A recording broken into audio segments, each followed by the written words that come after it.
Welcome to the Offshore Club's fun-filled, fact-filled, fast-paced, blockbuster podcast with your host and Offshore Club's family man, Patrick Heibert, who's ready to tell you how you can live the good life at a great price. And now, here's your friend, your expert, and your guide, Patrick Heibert. Hi there, it's Patrick Heibert again. I just wanted to add to a few things on my last video that I'd made for you, and one of them is being part of a community. You also have to understand the medical and the dental system, and I'd like to tell you a little story about my experiences with those systems. Now, this is particular to Nicaragua, but it's fairly similar in almost all the countries in Latin America. The cost of dental and medical work is fractions of what it costs in the U.S. for sure, and equivalent to easily to Canadian healthcare systems in terms of quality. I've had the joy of having kidney stones 3 times in my life. I don't wish that on anybody, but it's a fact of life for me. I guess I need to drink more water or something. But anyway, the first time I had it was in a little village, a little fishing village in northern Nicaragua, which is far away from anywhere else. And I was scared. I didn't really know what it was. I wasn't sure if I was having, my appendix blow up or what. It was very painful, and I wasn't too crazy about it. And this happened on a Saturday night at about 10 o'clock at night. And fortunately, I had met somebody in this little town we were in that I could ask to who the doctor around might be. And they said, oh, they have a great doctor in Managua. And I thought, okay, I'll call them. And so I called him at 10 o'clock at night, and he was at, Saturday night, he was at a party. And he's just very willing, so I'll come there to your village as quickly as I can if you want me to. And I was like, you know what, let's just wait. I'm just try to power through this to the morning. He kind of suspected it was kidney stones based on kind of the over-the-phone diagnosis. And he said, I have an office in Leon, which is a bigger city. And so I met him there in the morning, and I went to the office, and it was 2 or 3 minute wait in the waiting room, and then directly in, and he was a urologist. And so he checked me out and gave me blood tests, and there's a bunch of different tests. So ultrasound. I don't think I had a CT scan that time, but then he said, oh, let me take you to the next office here. There's another urologist, so you can get a second opinion. And so we did that, and fortunately, I'd already kind of passed the stone, so I was in a little less pain. But he said, well, let's check your ultrasound. And he said, well, you still have one kind of over there. You could see it. And that was another thing I really loved about it. It was like, not that I wanted to be sick, but that was, when in Canada, if you go see, you get an ultrasound, nobody shows you anything. And maybe if you're lucky, 3 weeks, 3 months later, somebody tells you, yeah, no, we didn't find anything. Don't worry about it. But in the meantime, when you're there, you see nothing.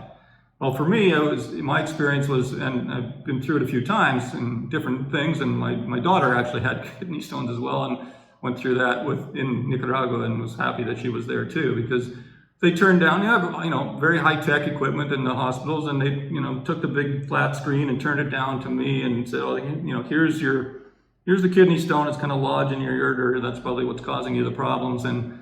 Oh, and by the way, your spleen looks fine, your liver looks fine, well, let's just go and scan everything while we're here. And then the doctor took me across the street, said, well, we're going to get you some meds that, will help you pass that last stone.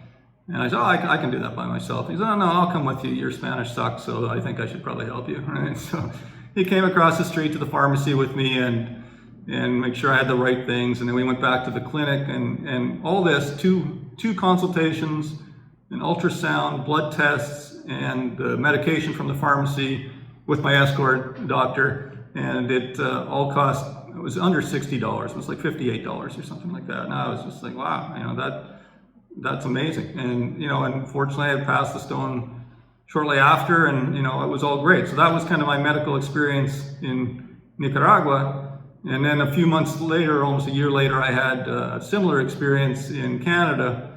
And it was miserable.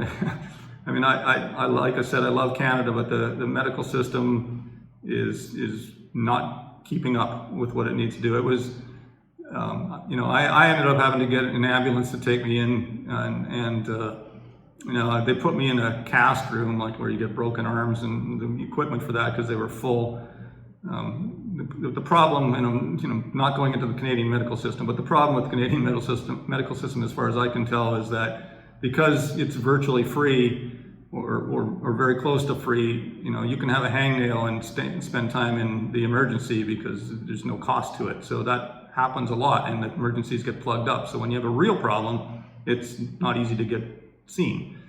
And so if I had the option, I would have got on a plane and flown back to Central America to have my second bout of kidney stones dealt with. But they did an ultrasound, and like I said, nobody showed me anything, nobody told me anything, stuck me back in the cast room, and the back door was open. It was a cold Canadian night, and it was just a horrible experience.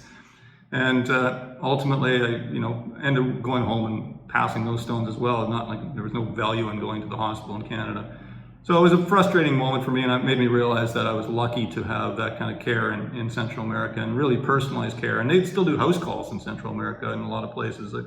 Like I said, the doctor was willing to come to my home from a party on Saturday night, and probably still wouldn't have cost any more than $60. So my experience has been the medical system, and I've had some dental work. I've had a lot of friends that have had dental work.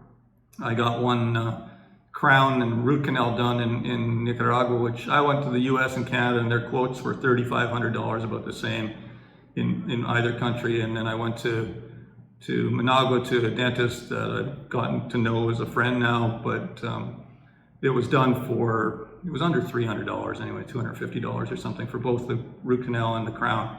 So I could have had 10 of those done for the same price. In fact, I've had family and friends come down, and the money they would have spent on the procedure in Canada or the US, they've made a vacation out of. So they come down, they have a couple crowns or whatever the procedure is.